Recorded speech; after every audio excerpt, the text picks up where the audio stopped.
국부펀드 설립에 관해서도 이야기가 많더라고요. 이게 정확히 어떤 건지를 우리 투자자분들에게 한번 짚어주실 수 있을까요?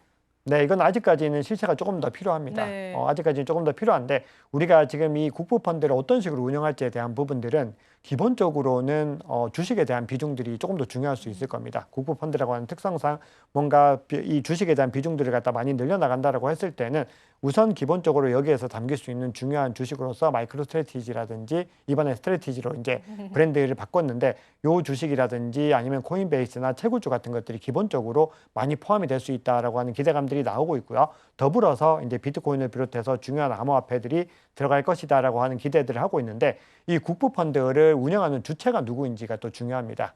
이거를 갖다가 재무부와 상무부에서 주관을 하는 건데 재무장관이 스콧 베센트이고 그리고 상무장관이 아직까지 최종적으로 이제 지명을 기다리고 있지만 하워드 루트닉이라고 하는 인물이죠. 이 두 사람 다 암호화폐에 친화적인 인물이라는 겁니다. 그러니까 이 두 사람이 주관을 하고 그리고 전체적으로 이제 흐름들을 봤을 때는 암호화폐와 더불어서 암호화폐 관련주들을 굉장히 많이 담을 수 있다라는 기대감들이 나오는 거죠. 그리고 지금 시점에서 굳이 국부펀드를 운영을 한다라고 하는 것 자체가 뭔가 국가 전략적인 준비 자산이라고 하는 이런 키워드들과 같이 뭔가 흐름을 같이 한다라는 측면에서 굉장히 기대감들이 나오고 있는 겁니다.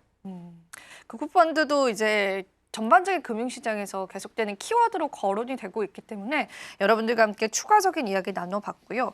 자, 그럼 이제 전반적으로 전략적 비축 자산에 관한 동향들을 우리가 좀 체크를 해봤다면 트럼프의 관세 정책, 최근에 비트코인의 가격을 떨어뜨리는 요인이 되기도 했습니다.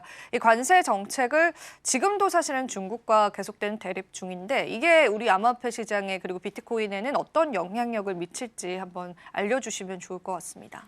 네, 기본적으로 관세 정책은 단기적으로는 비트코인 가격에 영향을 미치지만 장기적으로는 미치지 않을 거라고 생각을 합니다. 자, 그 얘기는 조금 더 정확하게 얘기를 하면은 단기적으로는 악영향을 미치지만 장기적으로는 좋은 영향을 미칠 수도 있다라는 의미이고요. 그렇게 볼 수 있는 근거들은 이 관세라고 하는 것들이 어디에서 적용되는지 좀 보셔야 됩니다. 관세라고 하는 거는 결국은 어떤 특정 상품들, 물류에 대한 부분들이죠. 이 흐름들이 비트코인과의 어떤 연결고리들을 정확하게 찾는 것은 현재 시점에서는 쉽지 않습니다. 그리고 실질적으로 이 연결고리들을 찾기 위해서는 굉장히 많은 단계들을 가져가야 된다는 거죠. 그렇기 때문에 이 얘기는 현재 시점에서 관세 관련된 정책 때문에 비트코인 가격이 하락을 하는 이유는 불확실성에 대한 요인들인 겁니다. 결국 어떤 효과가 나오게 될지, 어떤 악영향을 끼치게 될지 현재 시점에서는 모른다는 거죠.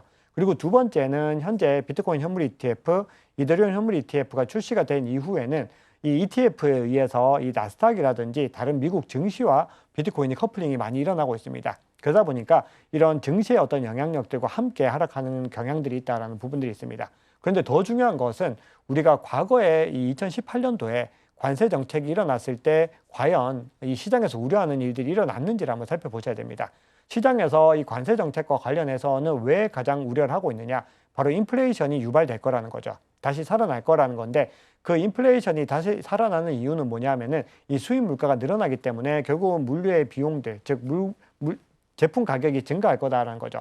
상승할 것이기 때문에 인플레이션을 유발한다라는 건데 반대로 2018년에서 2019년에는 오히려 이 물가가 진정이 됐습니다. 오히려 안정세로 돌아섰다는 거죠. 그렇기 때문에 이미 그런 선례가 있고 그리고 관세 정책 그리고 무역 전쟁을 갖다 한번 경험을 해봤기 때문에 똑같은 어떤 그런 일들에 대해서 시장은 충분히 대비할 수 있을 거다라는 부분들이 첫 번째가 있고요.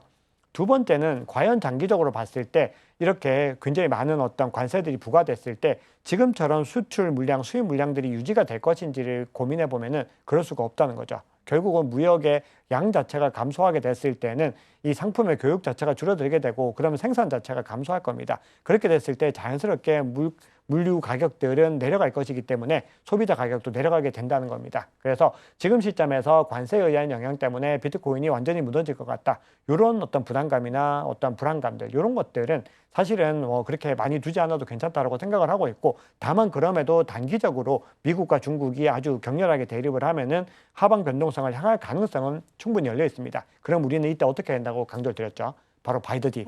바이 더 딥 전략을 통해서 이번 대세 상승장을 잘 준비해 나가시는 겁니다. 사실 관세에 관한 영향력을 이렇게 많이 받을지는 몰랐어요. 저도 이제 시장 지켜보면서 굉장히 놀랐던 부분이 있었는데 관세에 관한 속보가 뜨자마자 급격하게 또 물량이 빠져나가더라고요. 그래서 어떤 연결고리가 있길래 이렇게까지 시장이 이제 흔들리나 이런 생각을 하긴 했었는데 확실히 이제 제가 느꼈을 때는 비트코인보다는 알트코인 쪽의 낙폭이 컸던 것 같습니다. 그래서 우리가 연결고리도 연결고리지만 이 아직까지는 암호화폐 시장이 리스크에 관한 반영도가 굉장히 깊다라는 생각이 좀 들기는 해요.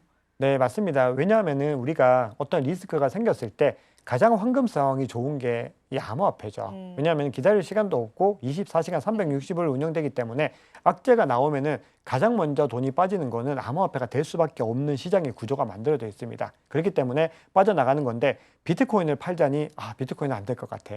그럼 알트코인부터 먼저 해결을 하는 것이기 때문에 알트코인이 훨씬 더 많이 빠집니다. 그래서 투자 전략으로 봤을 때도 포트폴리오 전략을 세우실 때 비트코인 비중을 반드시 많이 가져가셔야 됩니다. 아무리 알트코인이 좋다고 해도 비중 자체를 비트코인을 알트코인 대비로 월등하게 많이 가져가시면서 투자 전략을 가져가셔야지 향후에 대세 상승장을 좀 성공적으로 마무리하실 수가 있습니다. 좋습니다. 자, 그러면은 지금 이제 보복 관세에 관한 중국의 입장도 계속 나오고 있습니다. 물론 이제 의외로 트럼프가 이제 중국 쪽에 그렇게 강한 어조로 이야기하진 않는 분위기더라고요. 하지만 이 중국과는 어떤 관계를 가지게 될지도 저희가 한번 풀어볼까요? 네, 중국과는 더 치열하게 경쟁할 가능성이 열려 있습니다. 왜냐하면 지금 최근에 딥시크라고 해서 이 AI 어떤 파동이 있었죠. 그 중국에서 미국이 생각하는 것보다 월등한 기술력과 그리고 굉장히 저비용으로 거기다 오픈 소스로 딥시크라고 하는 AI를 제공을 하면서 AI 시장의 판도를 바꿀 수 있을 만한 많은 위협을 가했습니다. 그 얘기는 미국이 이제는 중국을 갖다가 과거와 같은 그런 어떤 상대로 보기는 너무나 어려워졌다는 겁니다. 이미 2018년, 2017년 이때도 증명이 됐지만 이때보다 더 치열한 경쟁들이 일어날 것이기 때문에 아마도 무역 전쟁과 그리고 둘의 패권 경쟁은 더 치열해지지 않을까 생각을 합니다. 그렇게 됐을 때 달러 패권에 대한 여러 가지 어떤 균열들도 더 가파르게 일어날 것이고 그리고 미국과 그리고 브릭스를 필두로 한 경쟁들도 더 많이 가열이 될 수 있기 때문에 우리가 이런 시점에서 가장 주목할 만한 자산, 가장 안전한 자산이 뭔지를 생각해 보면은 아무도 비트코인이 아닐까 그렇게 생각을 하고 있습니다.